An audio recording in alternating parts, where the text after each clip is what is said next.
Pianinie. Pianino daj.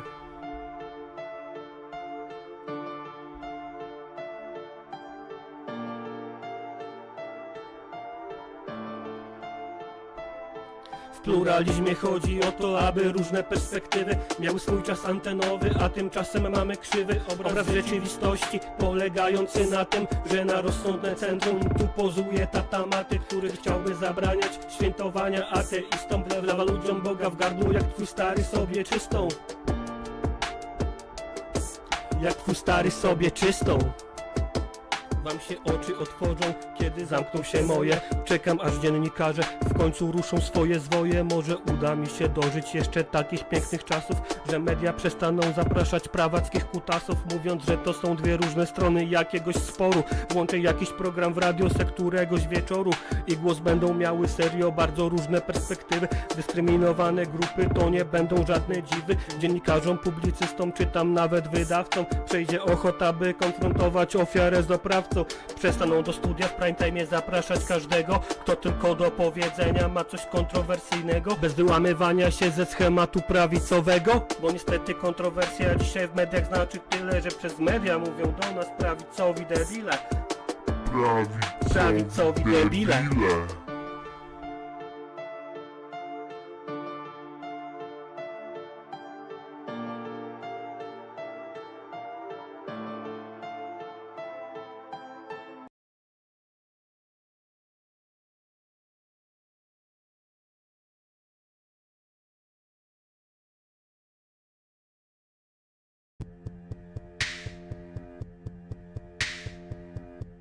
Tylko czułość produkcji.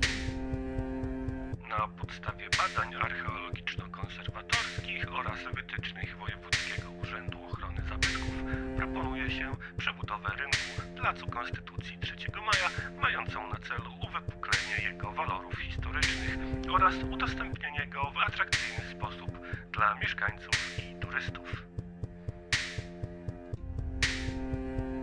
Zaraz będzie lato i się zrobi w kurwę ciepło. W miastach powiatowych znowu rozpęta się piekło. 36 stopni w cieniu i nie będzie gdzie się schować. Kostka brukowa zawsze smaczna i zdrowa. NBA rejestracja. Taka sytuacja 2020 rok i rewitalizacja rynku w mieście Bartoszycach położonym na Mazurach, gdzie burmistrz zamiast zieleni beton sobie ubzdurał. Burmistrz Bartoszyc Petrykowski Piotr to jest w tej historii niemal komiksowy łotr. Drzewa do drzewostalu, tak zostałem wychowany, bo kto drzewa nie wycina, ten na zawsze jest przegrany. Żeby było tak jak było, no bo tak tu było drzewiej. To są jego argumenty, aby walczyć z każdym drzewem. Nie wiem co to za pomysły, ale powiedz kurwa synek, w czym ci do chuja przeszkadzał zielony cienisty rynek? Kurwa refren.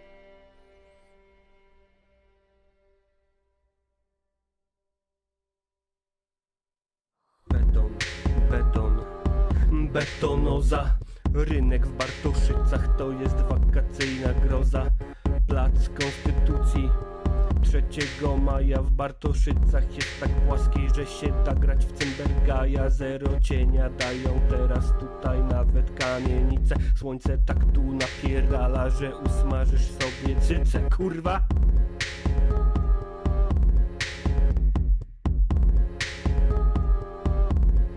Kurwa.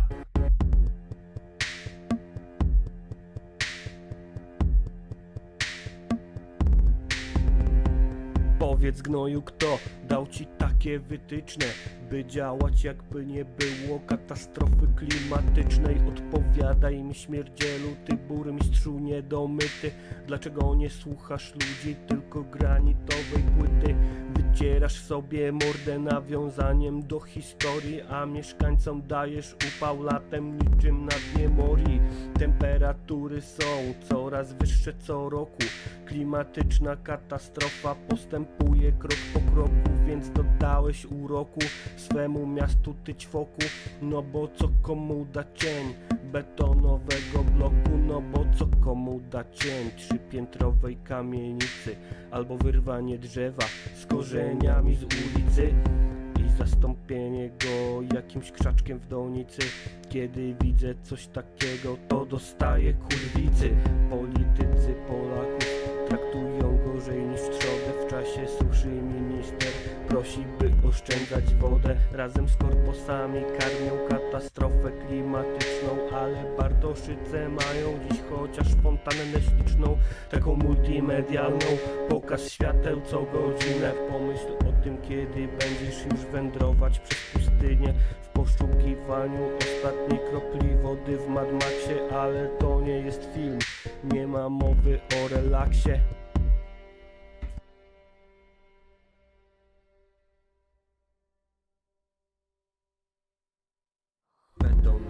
Beton, betonoza. Rynek w Bartoszycach to jest wakacyjna groza. Plac Konstytucji 3 maja w Bartoszycach jest tak płaski, że się da grać w Cymbergaja. Zero cienia dają teraz tutaj nawet kamienice. Słońce tak tu napierdala, że usmażysz sobie cycę.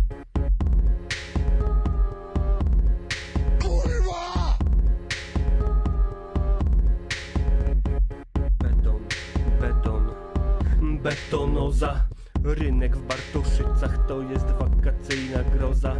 Plac Konstytucji 3 maja w Bartoszycach jest tak płaski, że się da grać w Cymbergaja. Zero cienia dają teraz tutaj nawet kamienice. Słońce tak tu napierdala, że usmażysz sobie cycę. Kurwa! Plac ma być żywy, nie do siedzenia pod drzewami. Jest po to, aby robić imprezy, żeby można było rozstawić kramy. Wojsko mogło złożyć przysięgę, czy straż pożarna mieć swoje święto. Powiedział Piotr Petrykowski, burmistrz Bartoszyc w TVP3 Olsztyn. No, jakieś pytanie jeszcze? Nazwiska zapamiętać i rozliczyć. Dzień dobry. Dzień dobry, dzień dobry. Witam Adam Emmet, witam Arturo Radosław, Wojtek, Catwoman. To jest ta Catwoman? Ta sławna? Kurde. Siema Julo, siema Marysia, siema Łukasz, siema Ziele, siema szmat czasu, ziele udanych zajęć, siema Joanna, siema Albin, siema Aro, siema Toc, bądź Tok, siema Nomad Staff, siema kto jeszcze, Rozbójnik, Rumca jest dzień dobry, tylko na chwilę, bo zaraz szef przyjdzie, ale obiecujesz, że nadrobię, no to jak obiecujesz, to mi nie pozostaje nic innego, tylko ci wierzyć. Nie mam na czosów Radimira. Siema Melvin. Jak to plus 7? Kurwa, jak możesz mieć plus 7 stopni, jak ja mam minus 13? Dzień dobry Pola, dzień dobry Przemysław, dzień dobry Paweł Woźniak. Czy dzisiaj też poniedziałek? Już chyba zmieniłem, chyba zmieniłem nazwę. Siema Broken Really, siema Maciej Sosnowski, Michał Tomasik, Makoshi Devil, Alt Dusk Not, dzień dobry, Nomad Staff, już mówiłem, Roszyński, cześć, Zachsoja, siemanko, Mądria Natawis, uszanowanko, Czarny, zdrastwujcie, Andrzej Miętki, hello, a w Norwegii, dobra, siemanko, słuchajcie, zacznę od chwalenia się, dziękuję anarchistycznej sekcji szyderczej za to naczynie premium, prosto oczywiście z marki premium Lewacka Szmata.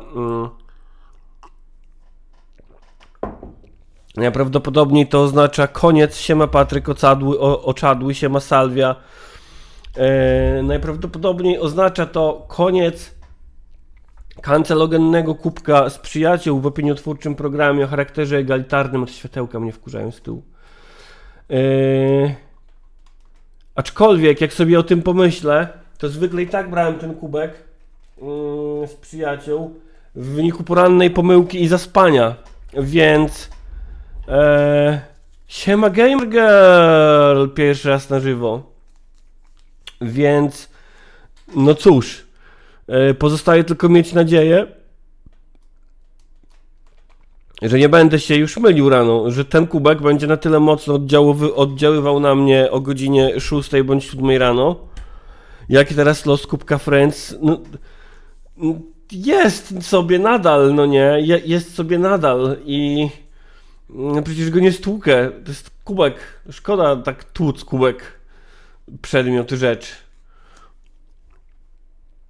Więc taki teraz jego los. Pakicetywka, siemano, może i dzisiaj wtorek, ale wtorek nie zwalnia z obowiązku nie hejtowania poniedziałku. Hejtowania właśnie poniedziałku, obowiązku. Siema Y please Y. Jak wam minął poniedziałek? Jak wam minął początek tygodnia w wolnej Polsce? W wolnej Polsce w państwie prawa.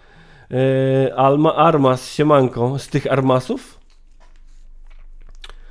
Marysia mówi, że wpyty jej minął, no to chyba dobrze, no nie? Szmat czasu, depresyjnie, no to witam w klubie, Radimir Lewakow chujowo, a psysiowy wtorek, czas na worek, siema Jachim W. Alma Armas, nie z tych, no to całe szczęście, ale, siema Avatar DM, ja się tak z wami witam. Ja się tak z wami witam trochę dlatego, żeby grać na czas. Gamer Girl przeziębieniowo, ale jak w łóżku można leżeć to git, no brzmi okej. Alma Armas, poniedziałek, dobrze, robię anime bzdury, no to też nie brzmi najgorzej, no nie? Jakie agitacyjno-propagandowe, co agitacyjno-propagandowe? Marysia siema, lubię te twoje zwiechy. Tak, właśnie jedna z nich ma miejsce teraz. Słuchajcie, wczoraj chyba z newsem dnia spojrzenia zdechłej ryby, siema, bardzo ładny nick, podoba mi się. Poniedziałek był wolny, mówi Toc, więc dla mnie poniedziałek jest dziś, Gamer Girl, dobra, a jak ty się Żubrze czujesz? To skomplikowane, wiesz, to skomplikowane. Od tego mrozu rozładował mi się za szybko Mondrian Atavis, znaczy nie Mondrian mi się rozładował. Siema Oczek. Czarny, miałem migrenę, cały dzień nic nie mogłem robić, od 3 nie mogłem zasnąć, a jutro rozmowy technologiczne do pewnej koreańskiej korpo. A telefon, no właśnie Mondrian, telefon, no, brzmiało jakbyś ty mi się rozładował. Słuchajcie, no to mam nadzieję, że ci, którzy czuli się dobrze wczoraj, będą czuli się jeszcze lepiej, a ci, którzy czuli się gorzej, będą czuli się choć trochę lepiej. Siema Dźwiedziu. Radimira, czwartek będzie fajny. Jadę na spotkanie z Misty Popem do Wawy. O, to jest coś. Adam, w weekend pracowałem na planie ze scenografką z akcji dakatorskiej, więc plokaty w tle były mocno czerwone. Spojrzenia zdechłej ryby, dziękuję Nick, na cześć mojego szefa, który stwierdził, że moje oczy są jak zdechłej ryby i dlatego klienci nie przychodzą i to moja wina i złej energii. Spojrzenia zdechłej ryby, słuchaj, jebać tego człowieka, w sensie twojego szefa. Marcin Gajda, wczoraj mnie nie było, dziś jestem, elo Marcin, to progres, sytuacja jest lepsza niż wczoraj, siema Zewłok, siema szmat czasu. Dobrze, słuchajcie, wczoraj chyba newsem dnia było to, że w końcu żyjemy w państwie prawa, że Wąsik i Kamiński zostaną doprowadzeni przed jego oblicze, znaczy prawa tego. A telefon to był kluczyk do samochodu, o kurwa, ale przypał. Łukasz H77, czemu gram na czas? To jest bardzo dobre pytanie. Gram na czas, bo wszystkie tematy, które mam z tyłu głowy dzisiaj do powiedzenia, mi się średnio podobają, wiesz? Łukasz? Średnio mi się podobają. No bo ile można o tym Kamińskim i Wąsiku gadać? Powiem wam, że znowu są we mnie dwa wilki, które się ze sobą kłócą. I jeden znowu mówi, że nie powinno się traktować polskiej polityki jak rozrywki i że jest to szkodliwe. O, Kącki też, właśnie, dziękuję Marysia za przypomnienie. Szefa Melwina też jebać.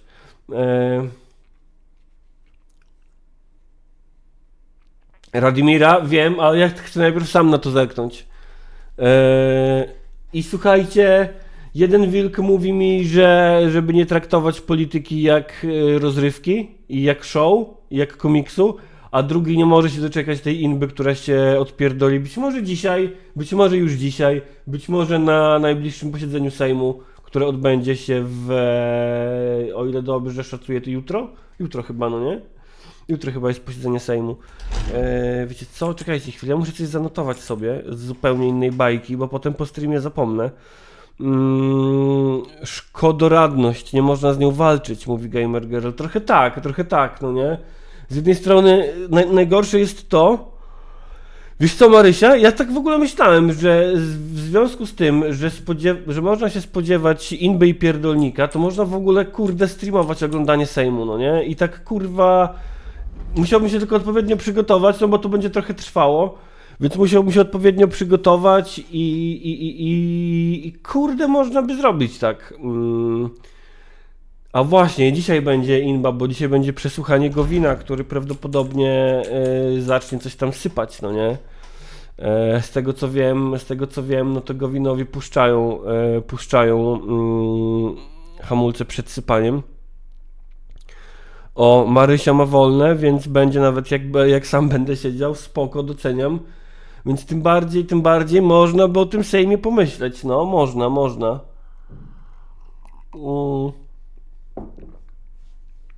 Kurde, można. Nie mówię jeszcze tak. Myślę, że to będzie spontaniczne. Kurde, coś miałem zrobić, tak? Zanotować. Dobra, otworzyłem tu sobie obsydianka. Dzień dobry, panie obsydianku. Tak.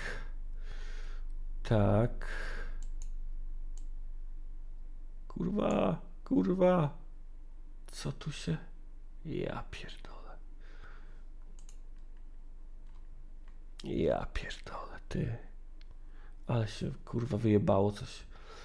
Dobra, nieważne. Nieważne. Patryk Oczadł też się pisze na oglądanie tego bagienka. Radimira tutaj wspomina, ciekawe co Maja chyba pisze na Twitterze. No właśnie, Obsidian to jest taki notatnik dość rozbudowany. Polecam. Słuchajcie, tak, Radimira wspomina o Mai Heban. Maja Heban wczoraj była w sądzie,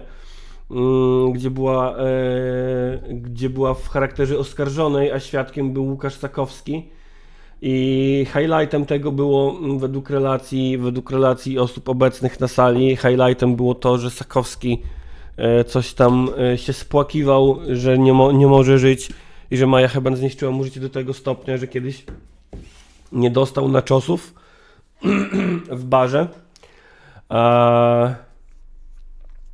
I bardzo dobrze ktoś napisał w internecie, nie powiem gdzie, bo jest dopiero 12 minut stream Nachos Gate, że być może ten barman po prostu dbał o to, żeby nie promować otyłości, bo nachosy są tuczące, co oczywiście jest szpilą w Sakowskiego, który tego typu oświecone bzdury o promowaniu otyłości mówi na serio, kiedy akurat nie zajmuje się promowaniem oświeconych bzdur o transfobii, to znaczy gadaniem. I naczosy mają tłuszcze trans, no właśnie. Barman chronił Sakowskiego przed tłuszczami trans, dokładnie. Siema Punk Rock Polska. To tylko transfobia, tak, to tylko transfobia, czyli to tylko teoria, to tylko Sakowski. No plus Maja Heban wiem, że pisała, że no dosyć przykrym doświadczeniem było dla niej stanięcie face to face z terfiarami, które były tam na tej sali, więc murem za Mają Heban, co nie? Miejmy nadzieję, że jakoś to zniosła. Siema Michał. No i wracając do dwóch wilków, które są we mnie, najgorsze jest to, że ja sam bardzo często przecież powtarzam, że to, że traktujemy politykę jak show i to prowadzi do tego, że ludzie kibicują jednym albo drugim i jesteśmy gdzie jesteśmy i żyjemy gdzie żyjemy. Więc ten drugi wilk mówi mi, żeby nie jarać się tak tymi rzeczami, w sensie nie jarać się inbą w polityce. Ale kurwa, no, jednak ten drugi wilk za Mają i za Niną. Może byś kiedyś zaprosił Maję do Rannego Żubra? No może bym zaprosił, aczkolwiek wiesz, w mojej głowie i w mojej szufladce ona jest gdzieś w tej szufladce, w której są osoby, które na pewno mają ważniejsze sprawy niż rozmawianie z gilotyną. Co nie znaczy, że moich dotychczasowych osób gościowych jakoś mniej cenię. Raczej to wynika z tego, że moje dotychczasowe osoby gościowe traktuję w jakimś stopniu jak moich znajomych, no nie? Więc dlatego się do nich odezwałem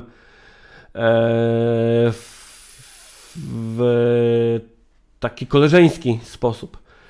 Ale no, zaproszenie Mai do studia na pewno jest dobrym pomysłem. I najważniejsze, mówi Marysia, żeby nie być fanem danej osoby, jeśli chodzi o interesowanie się i traktowanie tego w taki sposób, nie uważam za złe.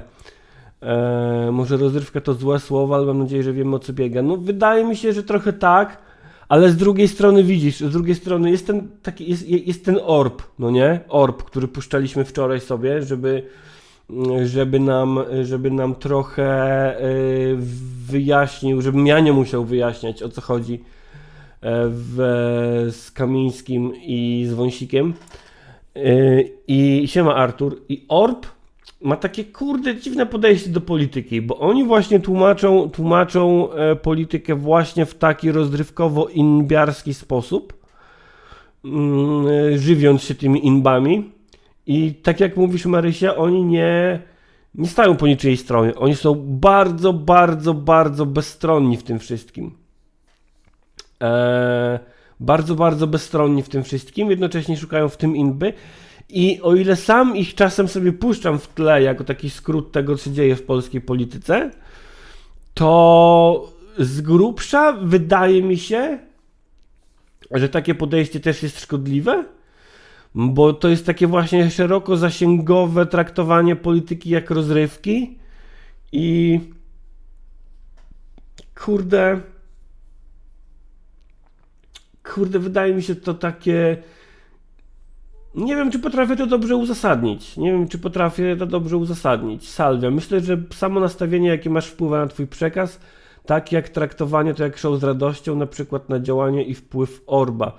Why, cieszę się, że jest Orb, bo robią za taki go-to, żeby się dowiedzieć o polityce i znajomi tacy tradycyjni, powiedzieć nawet konserwatywni, idą tam, a nie na Republikę. No to też jest fair point, to też jest fair point, że taki neutralny skrót jest spoko, ale z drugiej strony właśnie patopolityka, tak jak Adam Ziłkowski tutaj podpowiada, to jest trochę hodowanie takiej patopolityki, no nie? I z jednej strony, tak, mają opiniotwórczy kanał o charakterze rozrywkowym, dokładnie. I z drugiej strony mam poczucie, że to jest trochę hodowanie tej patopolityki. Z trzeciej strony mam poczucie, że ja sam trochę się do tego przykładam i jedyne, co mnie od nich być może różni, to wyłącznie zasięgowość. Marysia, no ale przykład mnie. Rok temu oprócz interesowania się tym, co dzieje się na bieżąco, miałem w dupie większość rzeczy. Dopiero jak Maciek pokazał mi ciebie, to stwierdziłam, okej, kminie, o co chodzi. Doceniam i też rozumiem jako taką perspektywę. Szmat czasu. I zresztą zawsze powtarzają, żeby nie ufać politykom i że wszyscy są chujowi. Marcin Gajda, neutralność to symetryzm. Ja też uważam, że neutralność to jest w ogóle coś takiego, na co ja na przykład czuję, że nie mogę sobie pozwolić, no nie? Czuję i mam takie poczucie, że nie mogę sobie pozwolić na neutralność. Żeby pozwolić sobie na neutralność w polityce, to trzeba być w ogóle bardzo uprzywilejowanym. Takie mam poczucie, no nie? Że ludzie, którzy uprawiają prawdopośrodkizm i mówią, że wszyscy politycy to samo, to ludzie, którzy mogą sobie na to pozwolić. Gdzie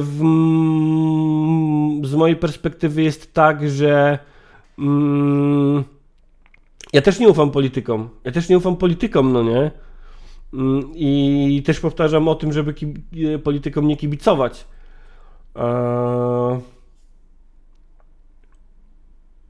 Ale jednocześnie,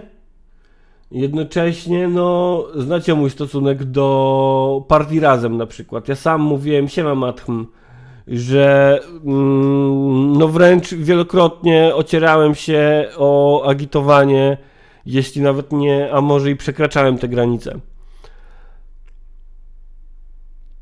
Marysia, więc jeśli ktoś w ogóle ma w dupie i te inby doprowadzają go do tego, że się tym będzie bardziej interesował, to tylko na plus. Spojrzenie zdechłej ryby, ale dzięki inbowości więcej ludzi patrzy politykom na ręce, a tak to by cichutko robili dziwne przekręty.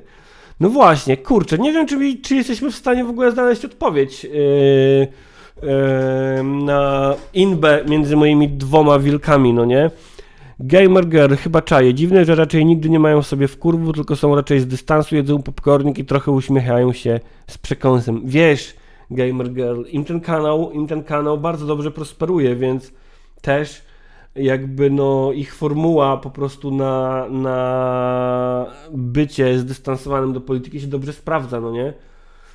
Jak mają na imię te wilki, to ważne, Jan i Paweł. Michał, Orb przypomina mi w ten sposób mainstreamowe media z fasadą obojętności. Mnie to trochę mierzi, bo ja wolę jak internetowi mówią jasno. Rozumiem, że twórcy internetowi. Moje poglądy są takie, mój bias jest taki. Adam, szefowa spożywczaka u mnie pod lasem zawsze mówi o politykach, że nie ma grabi, które grabią od siebie. Radimira, neutralność to sławne wiedźmińskie, nie mam wybierać pomiędzy złem i mniejszym złem, to wolę nie wybierać wcale. To kinda straszne, że tylko tyle zapamiętali z neutralności Wiedźmina u Panżeja, a ciągle zapominają, że jego neutralność wpędzała go w kłopoty. No to jest w ogóle ten temat, że ludzie jarają się jakimiś fikcyjnymi postaciami, pomijając w ogóle, misując pointa, o co z tymi postaciami chodzi, i tutaj wracamy do Ricka Sancheza z Ricka i Mortiego, no nie?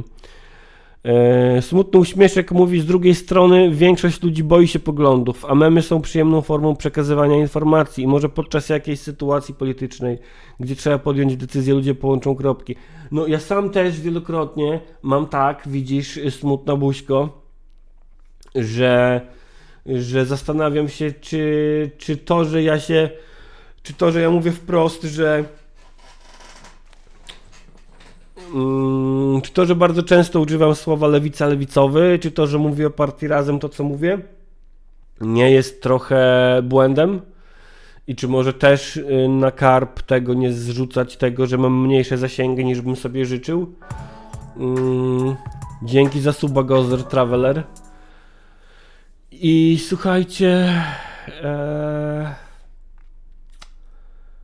ale to też jest w ogóle, to też jest grubszy wątek, trochę ten, o którym rozmawialiśmy wczoraj z Miszą, że generalnie w mediach społecznościowych dużo łatwiej być prawicowcem niż lewicowcem, bo lewicowe treści są bardziej drażniące dla algorytmów, bo są mniej przyjazne reklamodawcom. A prawicowe treści, które skupiają się... Prawicowe treści jakoś łatwiej pożenić z pracą nad sobą i nad jakimiś indywidualnymi kwestiami. I generalnie chyba myślę, że większość z Was przyzna mi rację, że jednak prawicowe treści się lepiej pozycjonują w mediach społecznościowych. I myślę, że jesteśmy w stanie to udowodnić, aczkolwiek nie jestem w stanie udowodnić tego teraz bez przygotowania. Trzeba by spytać jakąś fundację Panoptykon. I słuchajcie, ja tylko bym bardzo nie chciał, a propos tych zasięgów, bardzo bym nie chciał tylko wpaść w taki tryb oblężonej twierdzy, no nie?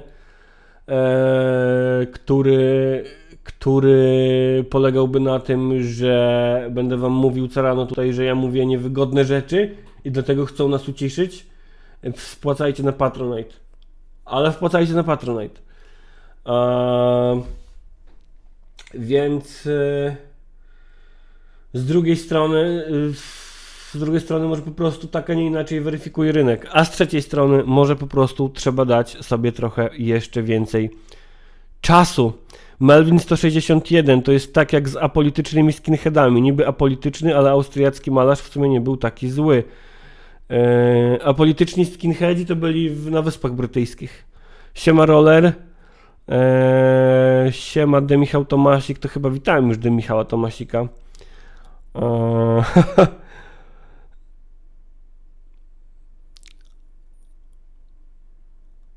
XXC, słuchaj, za agitowanie zarazem możesz mieć wyrzuty sumienia, jakby była jakaś lepsza partia. No to prawda. Panki, siema, ja zaczynałem się interesować polityką od czytania Mazurka i Zalewskiego we wprost obśmiewających rząd i opozycję porówno. Potem długo myślałem, że Mazurek jest neutralnym dziennikarzem. Ja zaczynałem się interesować polityką jakoś w ogólniaku, żeby popisywać się na WOS-ie, tym jak bardzo się orientuję. A pamiętam, że to były czasy, kiedy jarałem się Tomaszem Lisem, no nie?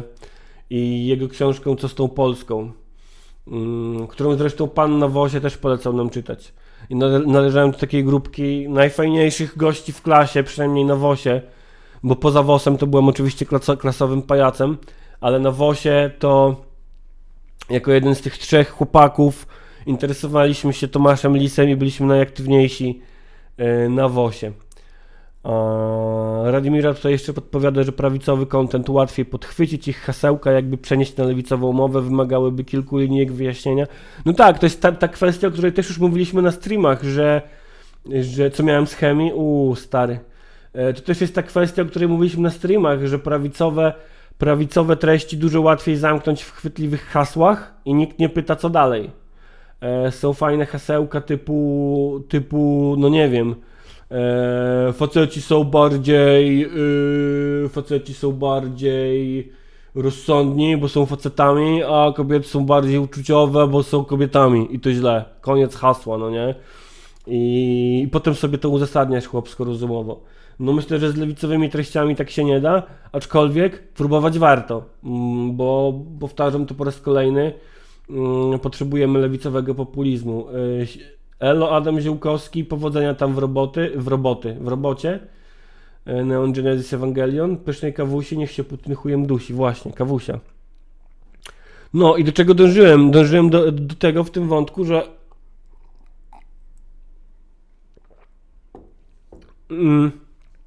że siema Krzysztof Wójczak. Dążyłem do tego, że też w czasie, jak się interesowałem polityką w szkole, to kurde, i teraz zabrakło mi nazwiska.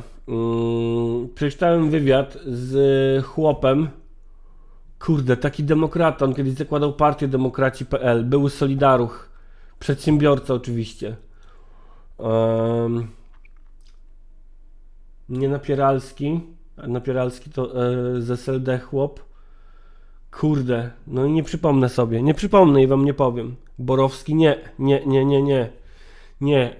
mniej lewicowy, stary Solidaruch taki.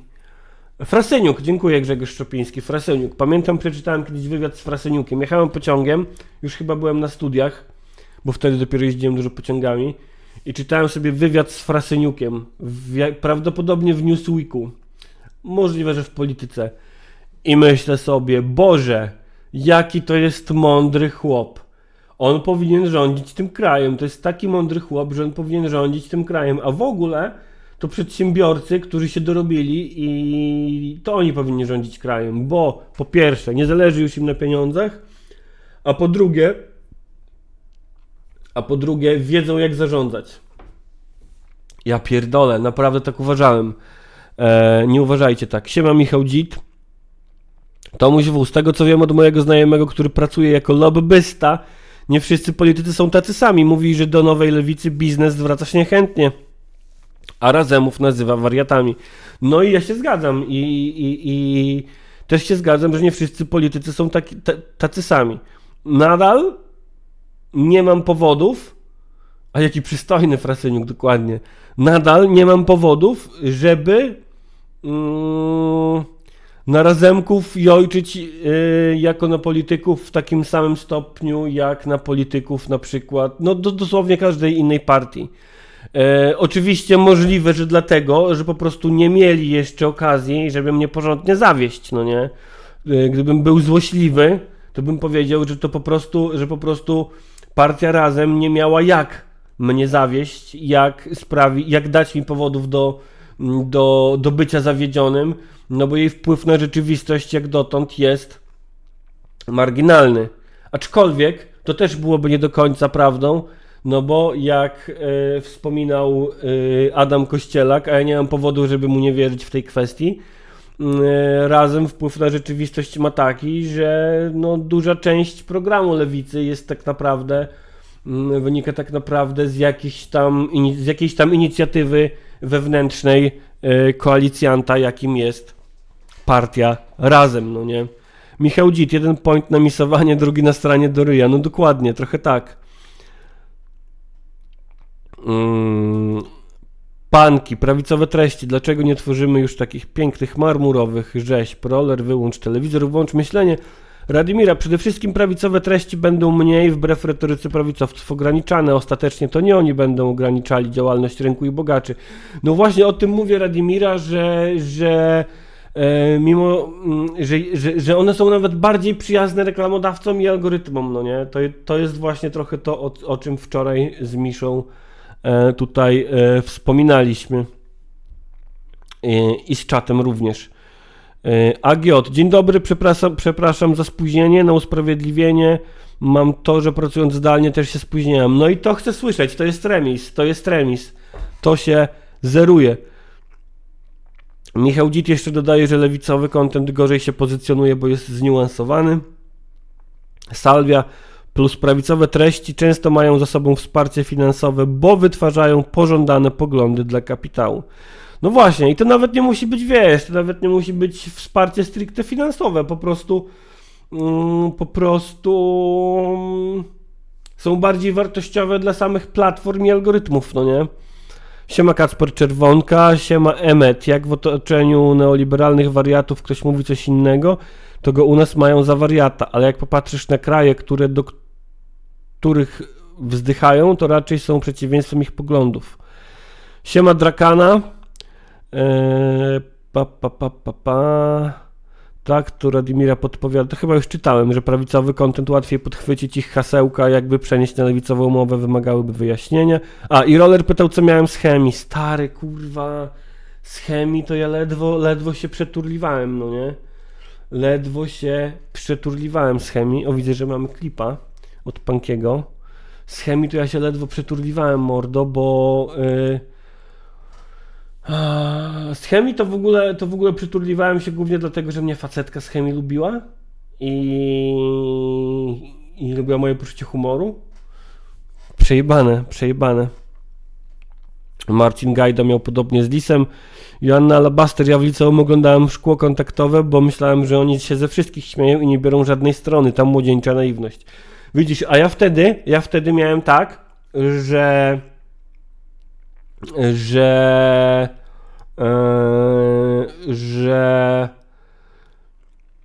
mimo, że jeszcze byłem prawdopodobnie wierzący,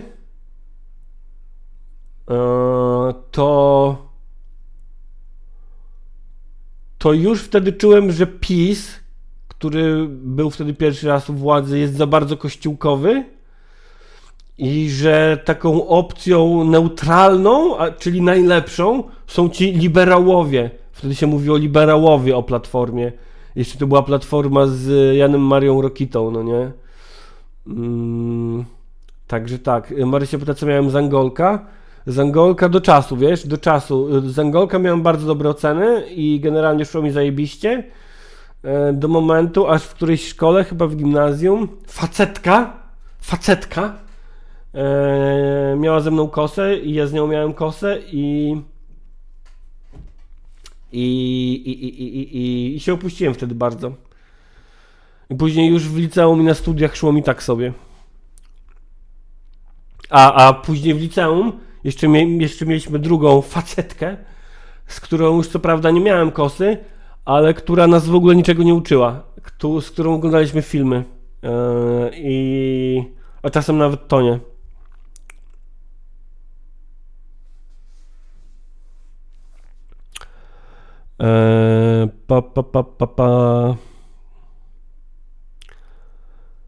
Gamerger, tylko też często prawicowe treści to wyśmiewanie lewicowej formy, na przykład zaimki to dla nich kabaret. Krzysztof Wójczak, tu już się witaliśmy. Radimira jeszcze o prawicowym kontencie, obrona życia nienarodzonego, dzieci poczęte itp. A tu weź wytłumacz, jaka jest różnica pomiędzy dzieckiem a płodem. No dokładnie, plus takie branie rzeczy za oczywistości. Pamiętam jak jedna prawicowa, znaczy prawicowa, nie jakaś mocno prawicowa, ale generalnie o konserwatywnym światopoglądzie dziennikarka pisała, że są dwie płcie i ona nie będzie tłumaczyć oczywistości, no nie? No tak, nie lubią ludzie niuansów. Znaczy generalnie to też jest właśnie to, że to nie jest tak, że prawicowcy nie lubią niuansu, ludzie nie lubią niuansu i komunikowanie się za pomocą niuansowania też nie jest czymś, nie chcę powiedzieć naturalnym, no nie, ale też nie jest czymś odruchowym. Dokładnie tak jak mówisz, Tynks, conservative voices are being silenced. To jest piękna scena. Ten film pojawił się już prawie 3 lata temu, a nadal aktualny. Tytuł zmieniłem, więc może jak odświeżysz stronę to będzie, chyba że mi coś się nie wklikało, ale chyba się wklikało. Nie, kurde, na YouTubie został, zobacz. Na YouTubie został, zobacz. Zrobimy tak. Wtorek, polski fetorek. Wtorek, polski fetorek. Czy teraz się zmienił? Czy teraz się zmienił tytuł? Czy zmienił się tytuł? O, chyba tak.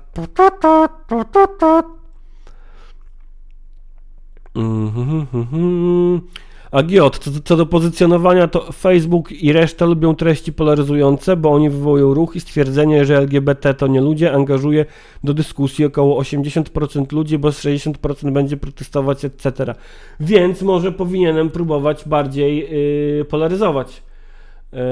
Roller podkreśla, że jest 130 osób i słuchajcie, skoro jest już 130 osób na YouTubie, to jest dobry moment, żebym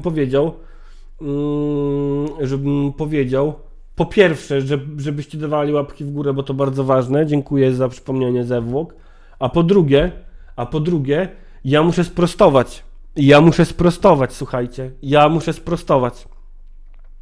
bo ja wczoraj, to nie było Share Lady, ale ja po prostu fałszuję. Właśnie nie Wójczek, nie podatek 100%. Ja muszę po prostu kogoś personalnie zacząć obrażać, no nie?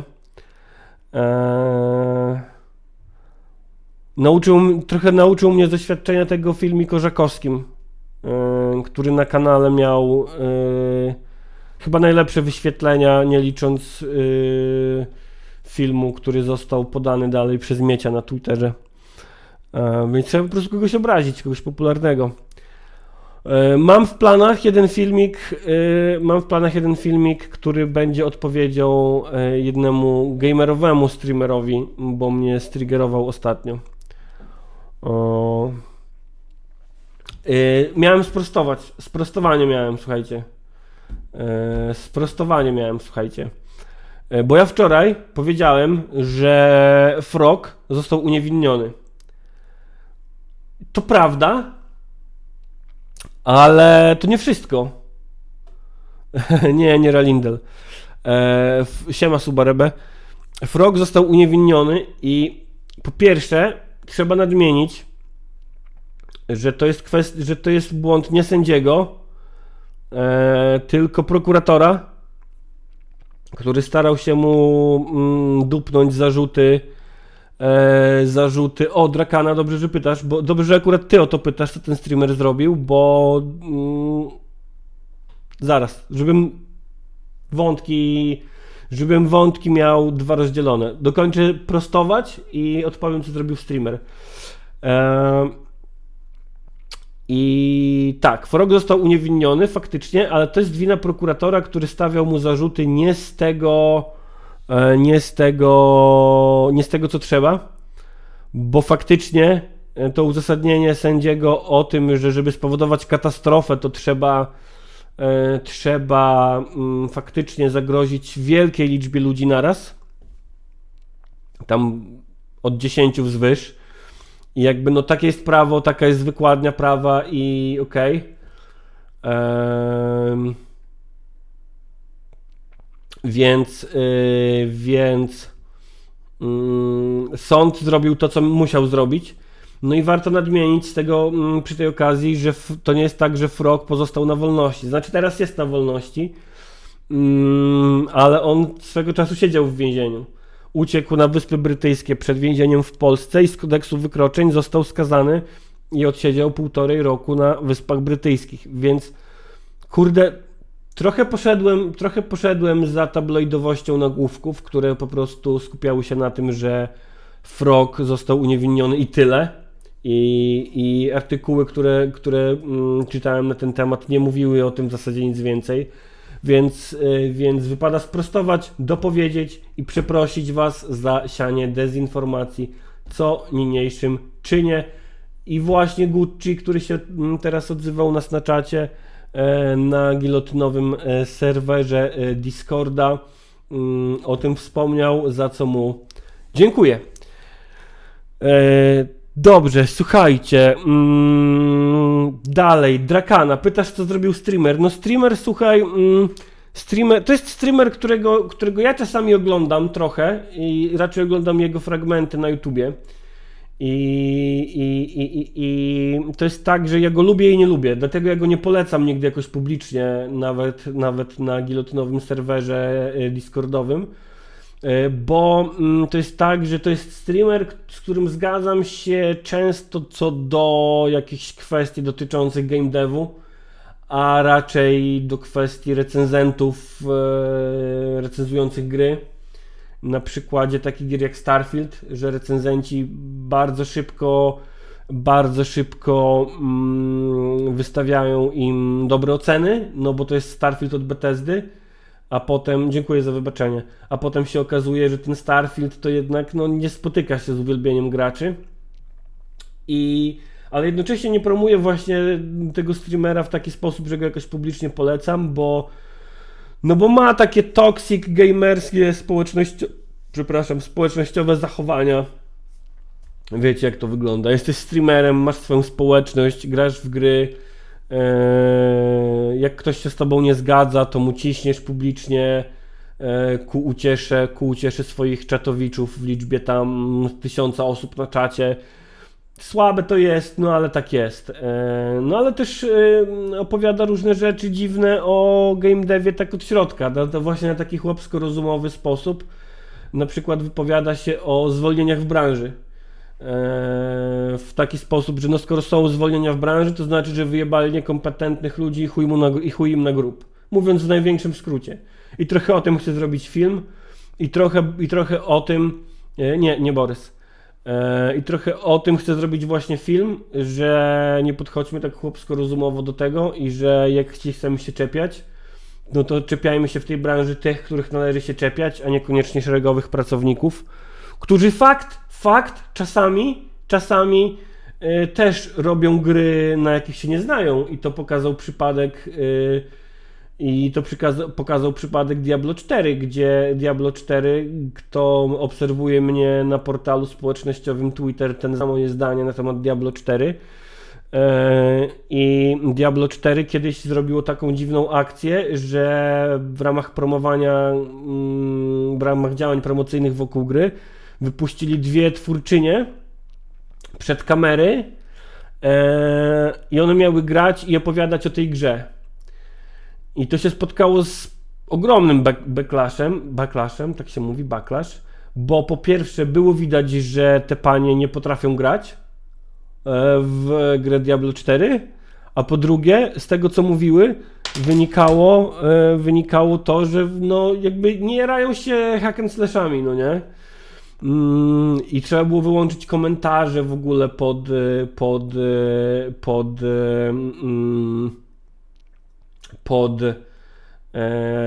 tym materiałem. A do tego wszystkiego mam też teorię spiskową, że zostały tutaj wykorzystane instrumentalnie dosyć mocno, bo w związku z tym, że były to kobiety i do tego jeszcze jedna z nich miała chyba koszulkę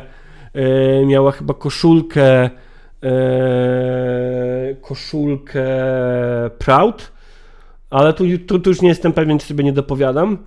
W każdym razie ja miałem cały czas poczucie, że wypuszczono je po to, żeby każdy hejt dotyczący samej gry i każde zarzuty dotyczące samej gry, czy właśnie dotyczące tego, co one mówią i w jaki sposób grają we własną grę, można było podpiąć na przykład pod hejt, pod seksizm. Więc wydaje mi się tutaj instrumentalne wykorzystanie jakiejś takiej progresywnej sytuacji, no nie? Instrumentalne wykorzystanie tego przez marketing Diablo 4. Więc tak, myślę, że właśnie sobie wezmę sobie rant tego streamera, gdzie mówi o tym, że jebać tych zwolnionych, bo przecież jak się zwalnia ludzi, to pewnie byli niekompetentni, elo. I wezmę go sobie jako taki punkt wyjścia o tym, żeby zrobić filmik o związkach zawodowych w game devie. A jak dobrze pójdzie, to będzie jeszcze jakiś gościnny występ w tym filmie. Zobaczmy co na czacie. Tak, że treści polaryzujące, że muszę kogoś zacząć obrażać. No właśnie, to o tym mówię.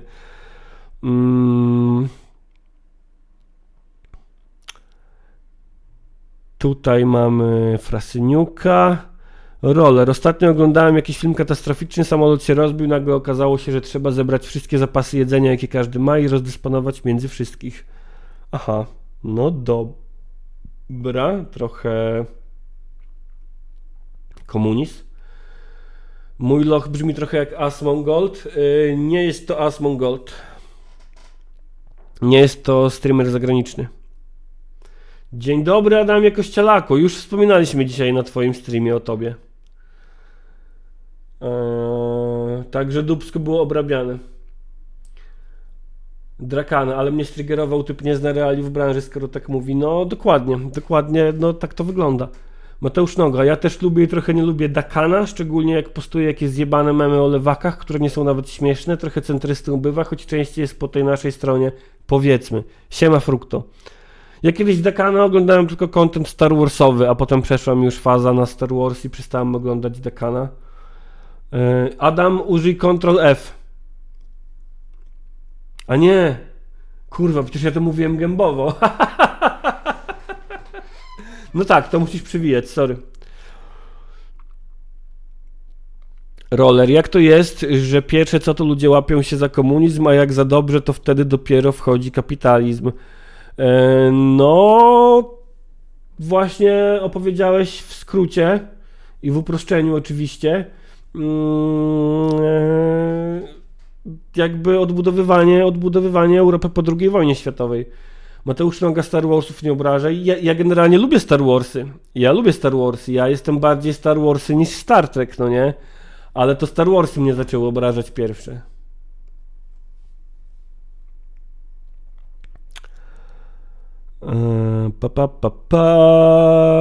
Zewłok Frasyniuka kojarzę głównie z hasła nie pierdol Jarek, nie było cię tam, dźwiedziu biznes to woli dotować konfy niż cokolwiek z razem zgoda. Frasyniuk ma udziały w ogromnej liczbie transportowej z Kujaw, mówi Julo. Taki kujawski Jeff Bezos trochę. Subarebe Star Warsy strzelały pierwsze, brawo. się mieszam w Plejadan, to dlatego atakują mnie Gwiezdne Wojny. Tynks mówi siemano i mówi, że łapka w górę załadowana, świetnie. Ja teraz tak scrolluję, żeby doskrolować się do klipu. O, jest klip. Zobaczmy, co mamy na klipie.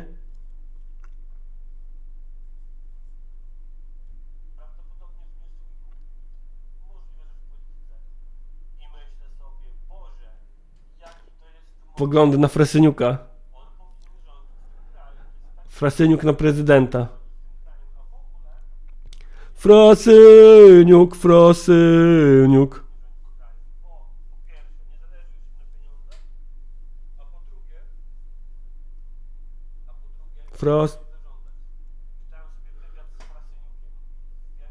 Idealnie uciąłeś, dzięki czemu nie widać, że są to poglądy moje sprzed 78 lat i takich właśnie shotów potrzebujemy. Bardzo dobre. Siema Kimer. Alma Armas mówi, że jest coś takiego jak zasada równości, przez którą prawicowe i lewicowe treści na FB muszą być moderowane w takim samym stopniu. Myślę, że możliwe, że coś takiego istnieje faktycznie, ale jak to zdefiniować, jak to sprawdzić?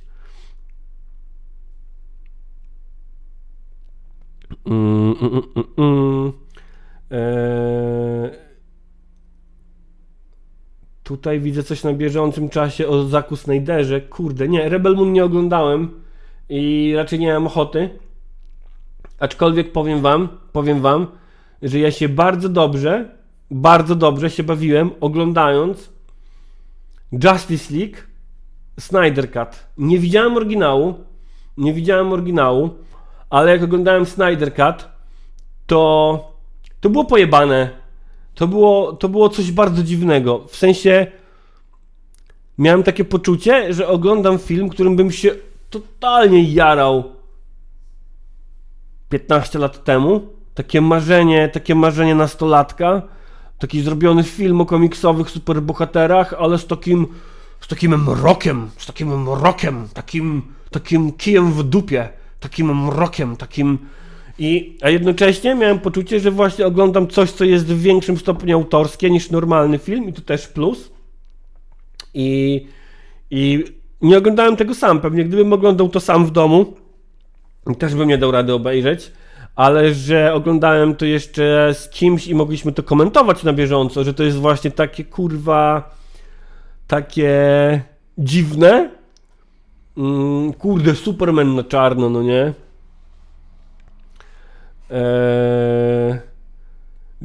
Więc tak, miałem poczucie, że oglądam coś, co by mi się, że trochę ironicznie oglądam coś, co by mi się nieironicznie podobało za dzieciaka. Andora nie oglądałem, ale myślę, że obejrzę, bo też słyszałem, że jest dobry. Z seriali Star Warsowych to oglądałem, słuchaj, Mandaloriana, bo do pewnego momentu był bardzo oryginalny, ale w pewnym momencie już stał się takim fanserwisem, że powiedziałem, nie chce mi się już. I nie oglądałem nawet Boby Fetta, bo bałem się, że też będzie już takim fanserwisem. The Batman z Pattinsonem, Mateusz Noga mówi zajebisty, no mi też się podobał. Podobał mi się nieironicznie, a Liga Sprawiedliwości Zacka Snydera podobała mi się trochę ironicznie. Aczkolwiek z drugiej strony, czy w 2024, 2023, 2022 roku Ashoka jeszcze jest, no właśnie, to nawet ten serial jest w ogóle jakoś poza moją świadomością. Snyder jest wielkim fanem Ayn Rand, no nie dziwi mnie to, tak jak Alan Moore, ten stary komiksiarz od Watchmenów, mówi, że komiksy superbohaterskie są faszystowskie, no to w Lidze Sprawiedliwości to widać, no nie?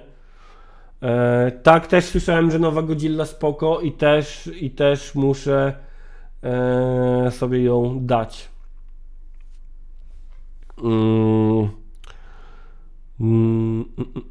O czymś jeszcze miałem mądrym powiedzieć? Nie wiem.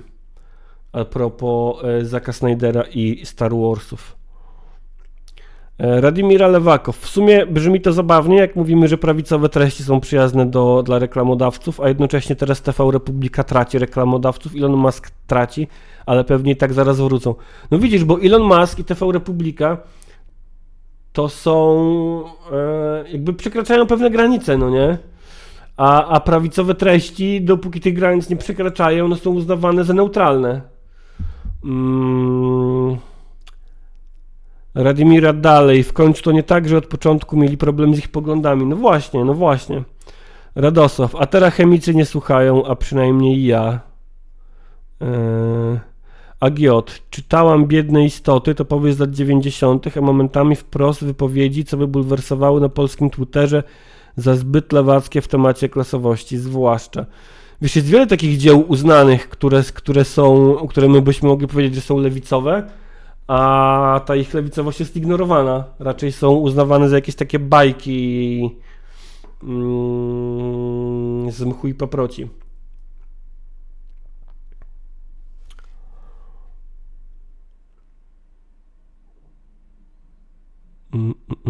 Marysia mówi, że miała same dramy z nauczycielkami.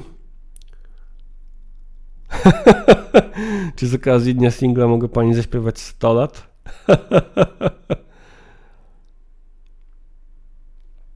Gorzki Lukier, czy widzę szansę na legalną aborcję do 12 tygodnia w następnej kadencji? O, smutne jest to pytanie w ogóle, no nie? Radosław Langner, wysłałeś to pół godziny temu, ale coś, co ja przeczytałem teraz, czy coś, co się wyświetliło teraz?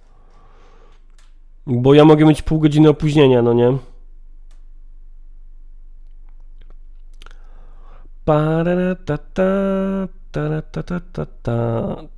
Pojawia się postulat podatku 100%, co mnie bardzo cieszy.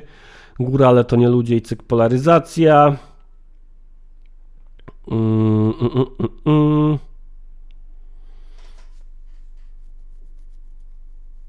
Z tymi genderowymi sprawami to wiele konserw się nie zgadza tylko dla zasady, a naprawdę wcale nie uważają inaczej. Dobrze.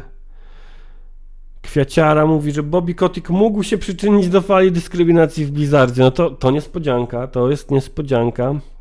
Dyskryminacji białych starszych mężczyzn. Okej, coś widziałem wczoraj, ale nie klikłem w to. Ale coś faktycznie było. Coś faktycznie było.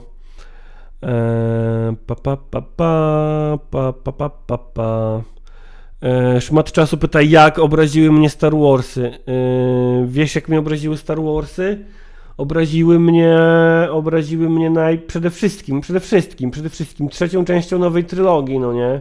Na którą byłem najarany mocno po pierwszej części, która odgrzebała nostalgię, ale w taki odpowiedni sposób. Okej, ona była oczywiście remake'iem tak naprawdę Nowej Nadziei w pewnym sensie, nie tylko remake'iem i jakby powtarzała bardzo mocno fabułę Nowej Nadziei, ale jednocześnie myślałem, że jako pierwszy film to może być. Pamiętam, że byłem zadowolony po przebudzaniu mocy. Potem była druga część Ryana Johnsona, która była świetna, którą kocham, bo była taka na poziomie meta, gdzie tam ten Yoda mówił, że musimy pozbyć się tego, co stare, musimy pozbyć się tej mitologii Jedi, musimy otworzyć się na nowe. Palili tam te księgi, no nie, które symbolizowały trochę odcięcie się od starej trylogii, od starych postaci, no nie. A potem znowu przyszła trzecia część, którą znowu robił ten sam chłop co pierwszą. I kurwa mać, i to wszystko poszło się jebać i w jakiś sposób Palpatine wrócił, żeby tylko Palpatine'a na siłę przykleić do trzeciej części. Ja mówię, kurwa mać, jeszcze w tej drugiej części ta akcja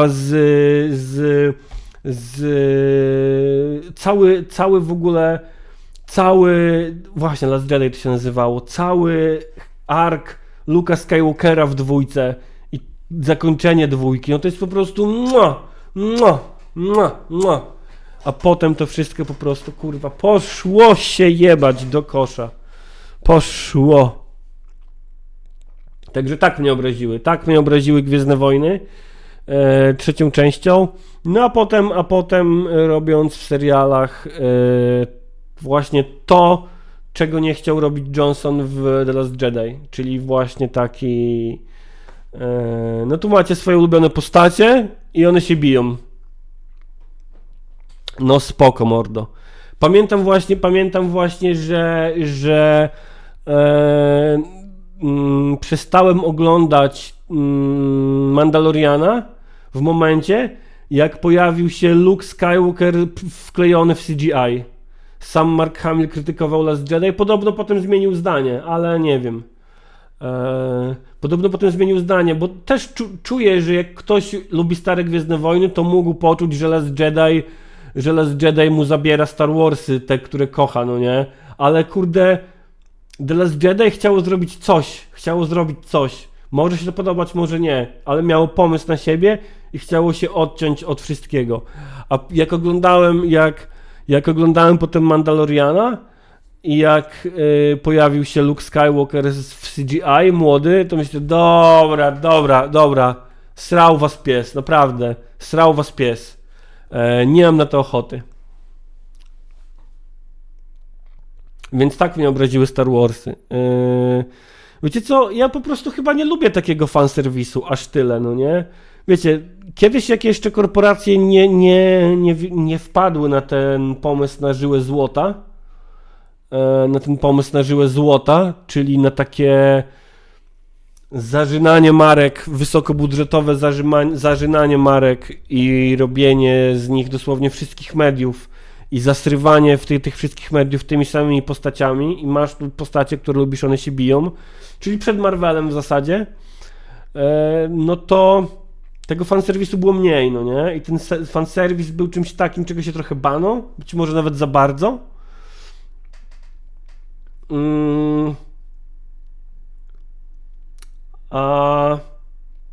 A teraz no wahadło jest w drugą stronę, moim zdaniem. Ja lubię coś bardziej twórczego i dlatego mi się na przykład podobał Mandalorian do pewnego momentu, bo wydawał się takim, no czymś, co stoi na własnych nogach. Trochę westernowe, trochę takie oldschoolowe, że masz jeden odcinek, jedna fabułka, trochę zabawa gatunkami, momentami to zbliżało się nawet do horroru. Był odcinek w pierwszym sezonie, który był też, powielał taką kliszę 7 samurajów, że wjeżdża Mandalorian do jakiejś wioski i teraz będzie jej w tym odcinku bronił przed najazdem. I oczywiście to też jest klisze, no nie? To też jest klisze, ale w ramach samych Star Warsów, czy w ramach samego serialu, jeden taki odcinek, który powiela akurat to klisze i no to było coś, co stoi na własnych nogach, tak? To było jakieś. Radimira, Razdakan wstawił zdjęcie na fejsie ze mną. Jasne, możesz pokazać, chętnie zobaczę. Siema Chester. Co tam dalej mamy na czaciku? Co tam? Nie, Drakana to nie był Rock Alone 2K.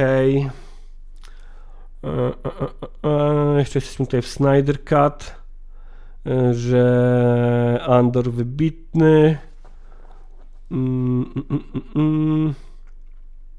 Trochę przyspieszę, pozwolicie, tego czata, więc trochę pominę. Tak, Godzilla nowa też do obejrzenia zdecydowanie.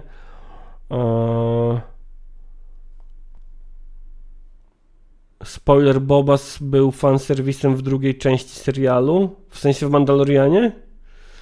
Ja przez Andor nie dałem rady przebrnąć, mam wrażenie, że podoba się, bo nie jest Star Warsowy, a ja chcę Star Warsów w Star Warsach. Też zrozumiała perspektywa. A Boba, tak, pamiętam, że Boba tam był i nawet miał fajne wejście, to mi się akurat podobało, bo był badasowy, ale tak niskobudżetowo badasowy i to było takie miłe, więc spoko.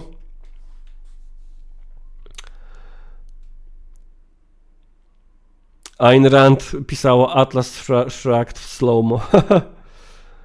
Batman Reevesa przydługi? Być może. Myślę, że też w domu sam bym go nie obejrzał. Byłem na tym w kinie. Marysia mówi, że muszę obejrzeć Leave the World Behind. Słuchaj, no dobra. Ale z tym, że się uśmiechnę, to słuchaj, bym nie szalał, Marysia. Mateusz Noga, jako Sim Star Wars muszę przyznać, że Star Warsy stają się za bardzo ekskluzywne i jak się nie ogląda wszystkiego w tym animacji, to zwykłe normiki nie wiedzą, o co chodzi. To też jest pewnego rodzaju właśnie strategia, żeby ten fanserwis doprowadzić do tego stopnia, żebyś musiał konsumować już wszystko, żeby się w ogóle orientować. To też chyba, bo ja przestałem śledzić, w to chyba poszedł Marvel też, no nie? Że seriale i filmy teraz są na tyle mocno spięte ze sobą bardzo często, że musisz oglądać wszystko, żeby to ogarnąć. Tynks mówi, że The Boys dobrym take'iem na superbohaterów. Tak, lubię The Boys. No, The Boys mi się podoba, aczkolwiek do 3. sezonu podchodziłem z niechęcią, bo 2 pierwsze wydawały mi się fajnie zamkniętą całością, ale 3 w końcu też mi się podobał ostatecznie. Może trochę mniej, bo pewnie też ten efekt świeżości już był mniejszy, ale generalnie spoko. Wojtek mówi, że Andor bardzo lewicowy, nie tylko z wątkami fabularnymi, ale też konstrukcją odejścia od Hero Journey. Ciekawe. Adam Kościelak, większość popkultury jest lewicowa. Nie wiem.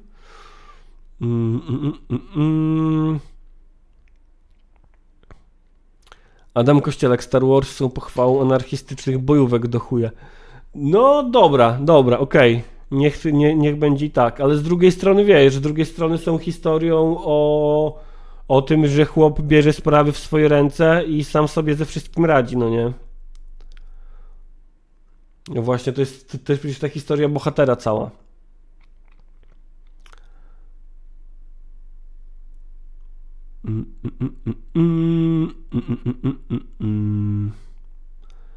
Coś tu chciałem przeczytać, a przegapiłem, a nie pamiętam co. Kurde, rozjechało mi się. Wszystko mi się rozjechało. Pa pa pa pa pa pa pa pa pa pa pa pa pa.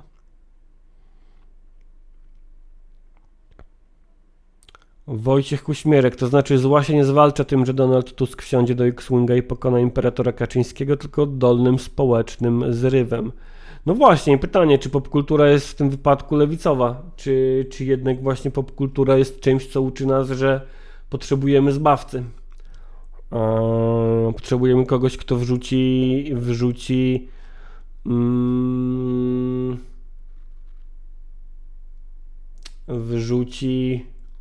pierścień do góry przeznaczenia, no nie? Oleś 15205, a Szokę to nawet polecam, dla mnie miała vibe zdrowej części Expanded Universe, a Andora to już w ogóle jak wielu na czacie. Pytanie, czy jak ja nie oglądałem Clone Warsów, to czy powinienem oglądać Ashokę? Nie mam do tej postaci absolutnie żadnego sentymentu, no nie? Kiedyś zaczynałem oglądać Clone Warsy, ale nigdy nie obejrzałem całości. Potem jeszcze jakieś pojedyncze odcinki widziałem. Gdzie w The Boys pojawił się gejowski seks?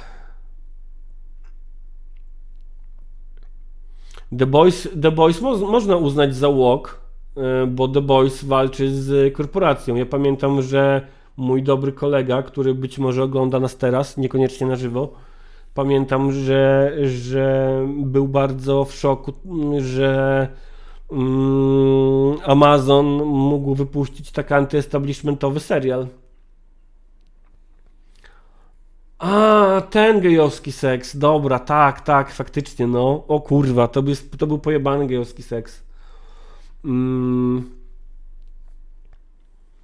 Więc w tym kontekście raczej The Boys może być właśnie walk w tym, że jest antykorporacyjne, no nie?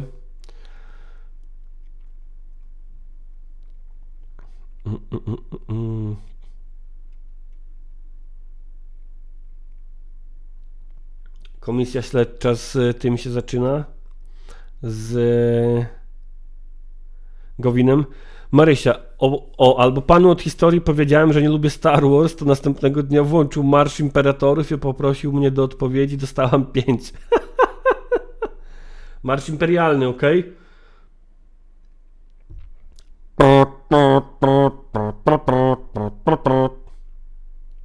O, widzę, że tu jest na czacie raczej zgoda co do opinii o Last Jedi. Ja kiedyś nawet tak się... Kiedy wywiad z Patrykiem Spalińskim i Sebastianem Turałą, ja kiedyś nawet napisałem jakiś tekst o The Last Jedi. Tak mi się spodobało i wysłałem go do jakiegoś Star Warsowego portalu pierwszego, jaki mi się wygooglał i nawet go puścili, no nie? Właśnie o tym, że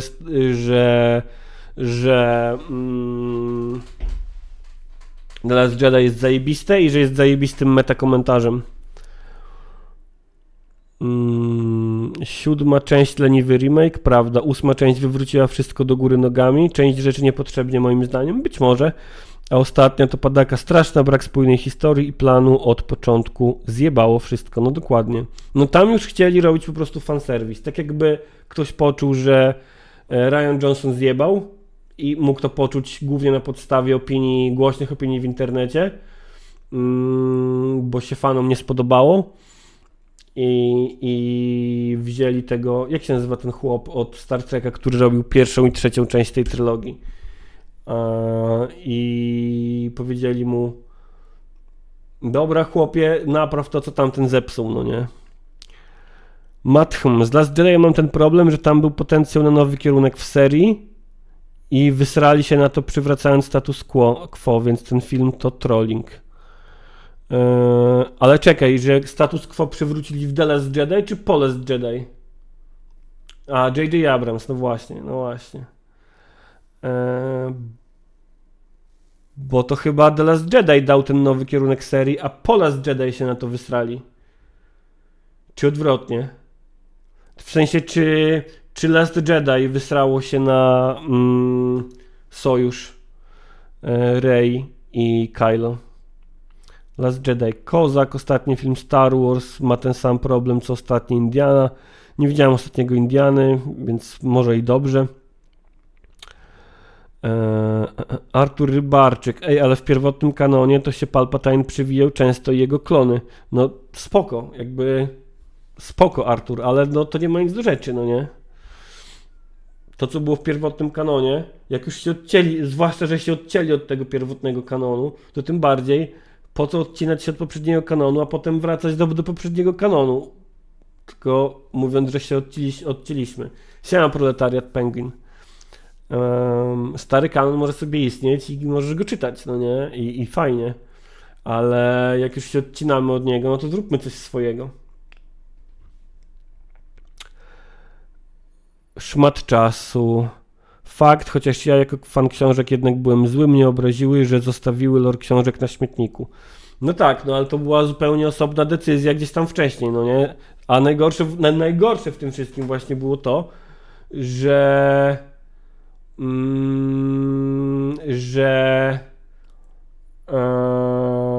Mikołaj D. Celne, że najpierw się właśnie odcięli od tego kanonu, tak oficjalnie, i to była taka głośna decyzja. I kiedy już ludzie przepracowali to, że odcięliśmy się od kanonu, to później robimy dokładnie to samo, co w kanonie. Ej, przyklejmy tu Palpatine'a. Bez sensu.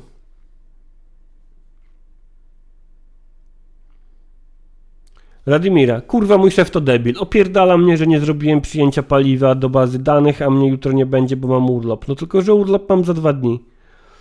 Michał Kozłowski. Mam nadzieję, że zrobiłeś mu... Michał Kozłowski. Druga część Nowych nie miała dość odwagi, żeby nawet w ramach jednego filmu cokolwiek zmienić w dynamice świata. Ten film chciał coś powiedzieć, ale ostatecznie tego nie zrobił. Sorry. Maja Wojdyło. Wydaje mi się, że remake'iem, czyli pierwsze Star Warsy z nowej trylogii, bo tam jest taki popularny schemat wydaje się remake'iem, bo tam jest taki popularny schemat narracyjny wędrówki bohatera, który opisał Joseph Campbell, a Lucas świadomie wykorzystał. Ten sam jest w Harrym Potterze, Matrixie i wielu innych.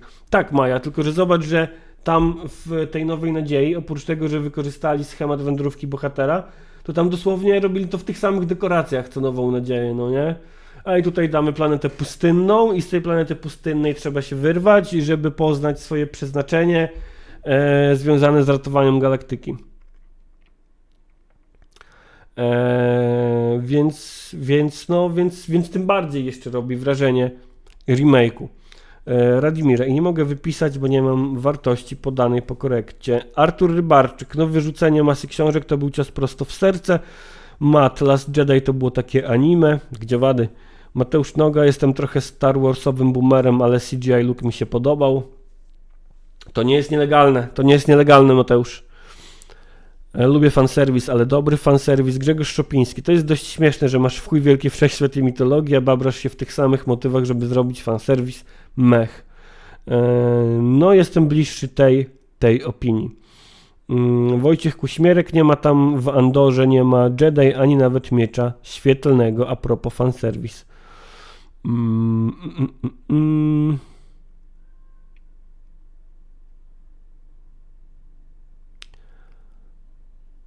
Adam Kościelek mówi, że Star Trek lepszy niż Star Wars. No dobrze, dobrze. Dobrze, dobrze. Adam, ja myślę, że Hero's Journey w latach 70., 80. dalej było jednak wymagane, żeby się przebić. Jednak nie jest tak bardzo reakcyjne. Luke potrzebuje pomocy całej oddolnej armii, żeby pokonać Imperatora. Prawda, w tym armii pluszowych misiów.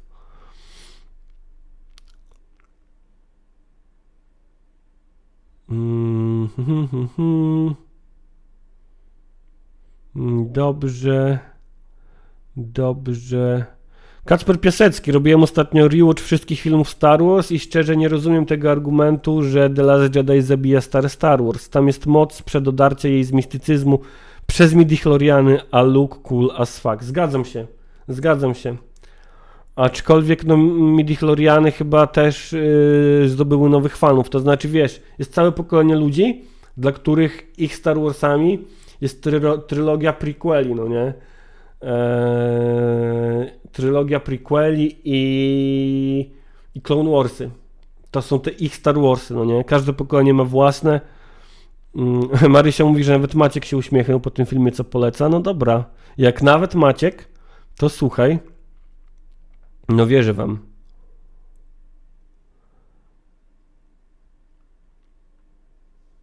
Gdy Brian Johnson nie rozpieprzył w Last Jedi swoich wilanów, gdzie jednego zabił, a z dwóch pozostałych zrobił mema, to nie trzeba by było reanimować Imperatora. No być może, być może.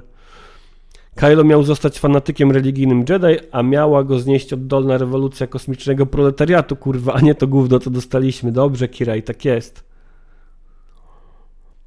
To prawda, to prawda. To, że konstrukcja Kylo, Avatar DM, dzięki wielkie, konstrukcja Kylo przez pierwsze 2 filmy była zajebista. Być może nawet lepsza jeszcze w pierwszej części niż w drugiej.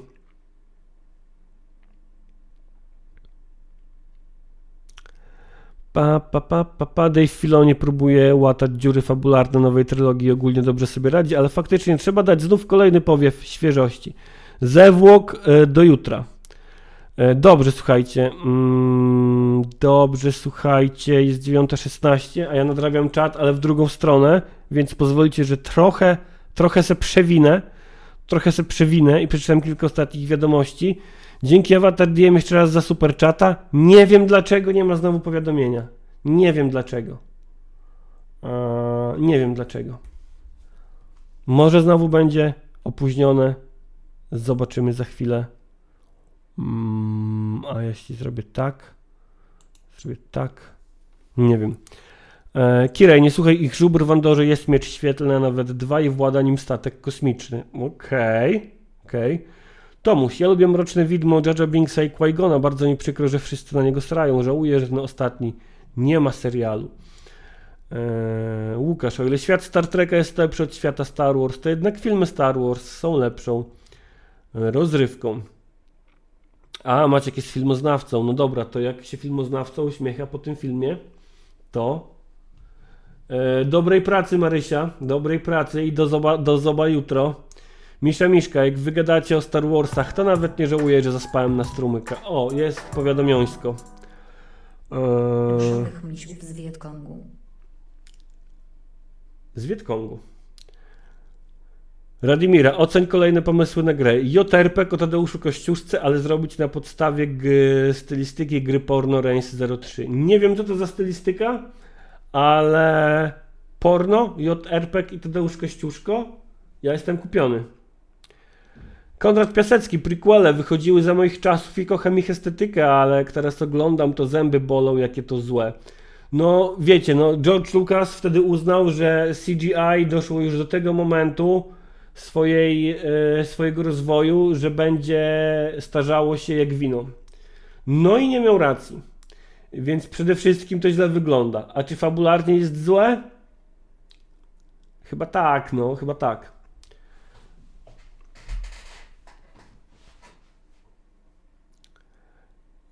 Aczkolwiek, no, tak jak mówi Kacper, da się mieć do tego sentyment. XXC, czytam teorię, że Jar Jar miał być przebiegłym złoczyńcą, ale przestraszyli się tego w montażu. Ketchup z UK jebać platformę. Zgadzam się. Radimir Lewakow, ja zawiodłem się jak cholera Kylo Renem w ostatnim filmie. Myślałem, że zamiast walczyć z Rey, to chociaż chwilowo stanie po stronie rebelii, by swoją imperialną flotą pocisnąć Palpatine'a. Roller, powiadomienie sprzężone z Twitchem, a nie z YouTube'em.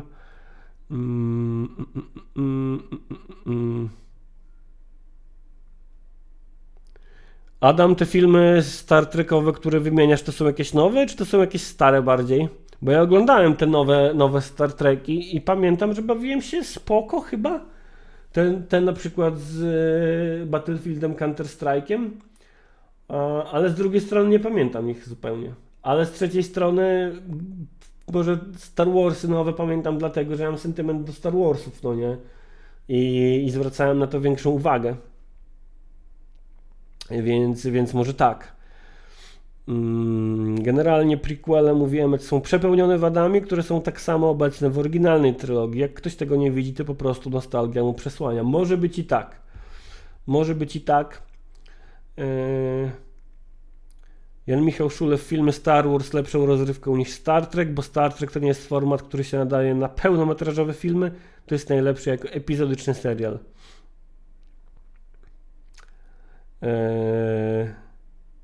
Ale tam Adam w Rage'u Star Trekowym. Adam w Star Trekowym Rage'u widzę.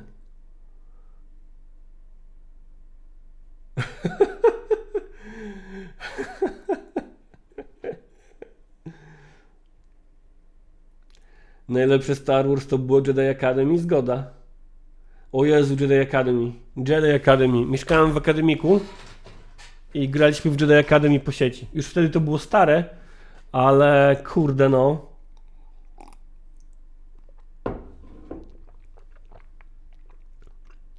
Oczywiście zawsze byłem Darthem Maulem, bo Darth Maul wygląda cool. Avatar DM. Czy tylko ja nie wolę ani Star Wars, ani Star Trek i uważam, że oba są zajebiste? Bardzo możliwe.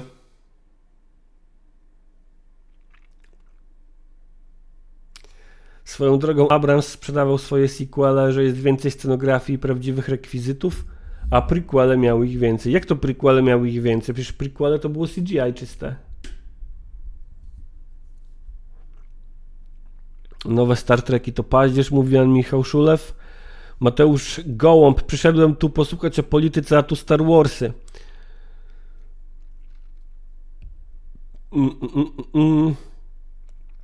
Battlefield, Counter-Strike brzmi lepiej niż... No ja nie umiem wypowiedzieć tego, no nie?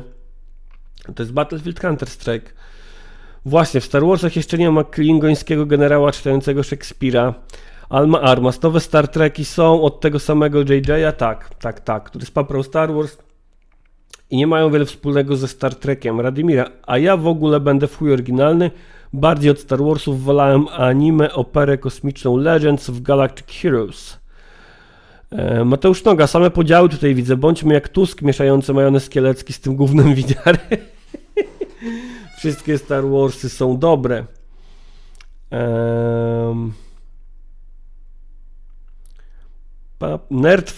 Nerdfight w opiniotwórczym programie o charakterze egalitarnym.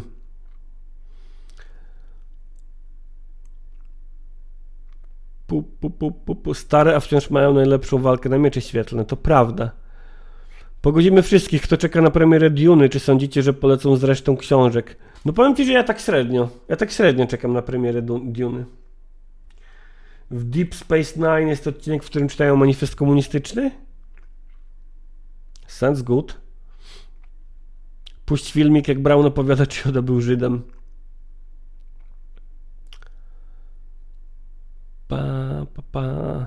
Mój loch, w sensie ten powrót do prawdziwych przestrzeni to był marketingowy bullshit. I co? I nie zbudowali modelu Sokoła Millennium? Bo to chyba tym reklamowali głównie.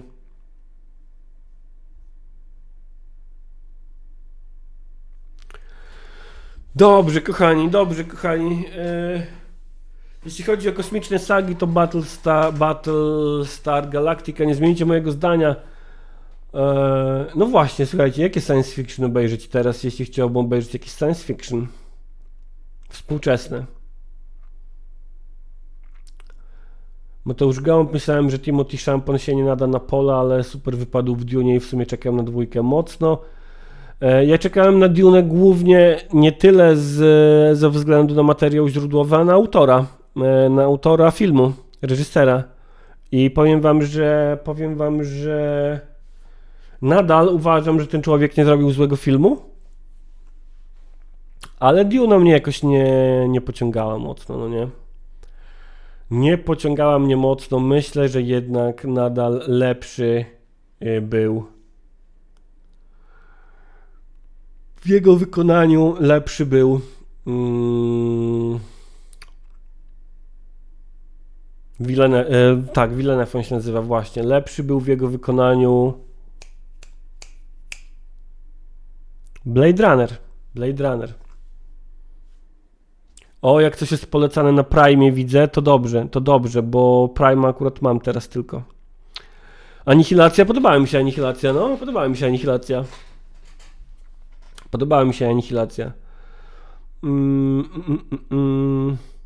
Radimira, kolejna gra, znowu porno, ale o prowadzeniu grupy gangsterskiej od małej lokalnej do ogólnopolskiej w latach 90. W międzyczasie walka z innymi gangami jak łódzkie pogotowie itp. Zajebiste. Z progresem zmienia się władza z liberalnej na konserwatywną, a potem na faszystowską i za każdym razem policja staje się coraz bardziej agresywna i niebezpieczna. Spoko. I mam nadzieję, że też zacznie się od przemiany ustrojowej, jak psy.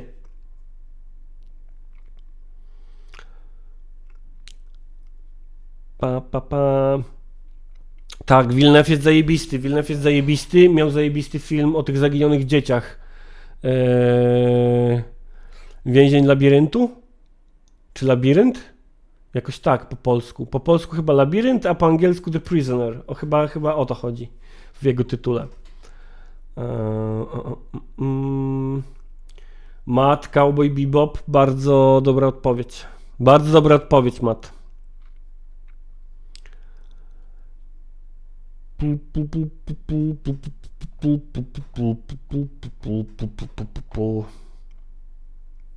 I dzięki za super czata. I pamiętam, że Anihilacja mi się podobała. Ale to już czytałem. Tutaj mówicie, żeby Andora obejrzeć. O, Fruktozaur coś podrzucił, Blind Space. I co? I Blind Space się ogląda na stronie Blind Space? A, bo to przedwojenne? Jak przedwojenne?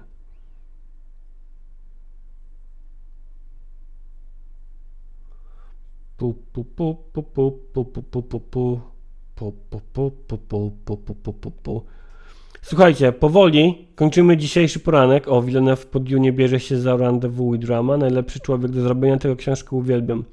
O, i Arrival Villeneuve'a też było zajebiste, no. Ty, Frukto, ja zacząłem się to powiedzenie ostatnio czytać. Może bym wrócił do kontynuowania tego. Wszystkich, co w Boy Bebop najlepszy. Dobra, jutro możemy się pokłócić o Chłopaki nie płaczą. Nie wiem, czemu miałem w głowie Chłopaków z baraków. Słuchajcie, pokłócimy się jutro o Chłopaków z baraków. Rezerwowe psy nie grałem, ale słyszałem i kojarzę, tak, 90sowa gra z Polski chyba nawet, no nie? Słuchajcie, na dzisiaj powoli kończymy. Zobaczmy, tylko tutaj Radimira proponuje kolejny pomysł na grę. Strategia turowa na jednym ekranie, okres międzywojenny. Jako Piłsudski relokujesz wojska do walk na granicach. Alternatywne scenariusze jak wojna z Czechami za zajęcie Zaolzia albo wcześniejsza wojna z Rzeszą. Relacje z generałami można zwiększać poprzez seks. Tak, to gejowskie porno tym razem. Spoko, ale do tego powinien być jeszcze moduł city builderowy, w którym rozbudowujesz obóz w Berezie Kartuskiej i przechowujesz w nim więźniów politycznych. Avatar DM, dzięki za kolejne super czeciwo, że jak anime sci-fi to 86. Czy to jest to o tych wyścigach? Nie. A właśnie, Matt podpowiada łapki w górę i jaki koment. Dokładnie, pamiętajcie o łapkach w górę, jeśli cokolwiek, po prostu pamiętajcie o łapkach w górę, żadne jeśli, kurwa.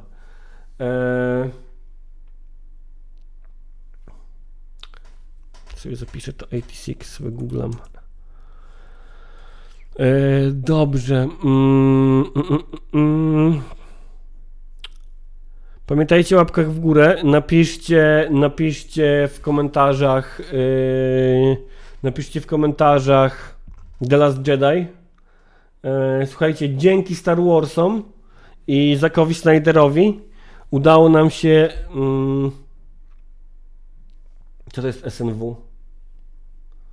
Udało nam się, słuchajcie, nie rozmawiać o Marcinie Kąckim dzisiaj. Cieszę się spojrzenie zdechłej ryby, że było miło po raz pierwszy na żywo. Ja sobie będę musiał przeskrolować czata właśnie Things i zobaczyć sobie te polecajki.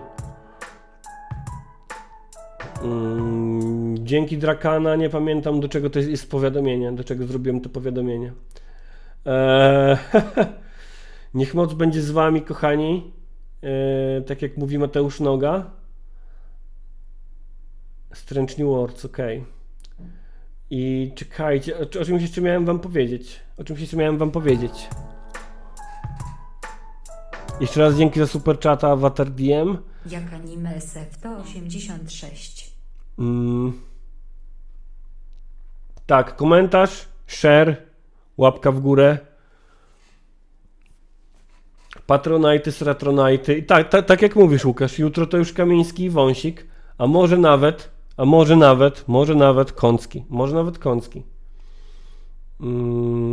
A to dziękuję bardzo, Drakana. I słuchajcie. I co? No i gówno chyba, no nie? Także do widzenia, do jutra, do zobaczenia. Jesteście kochani, dziękuję wam za obecność. Elo, pa, nara.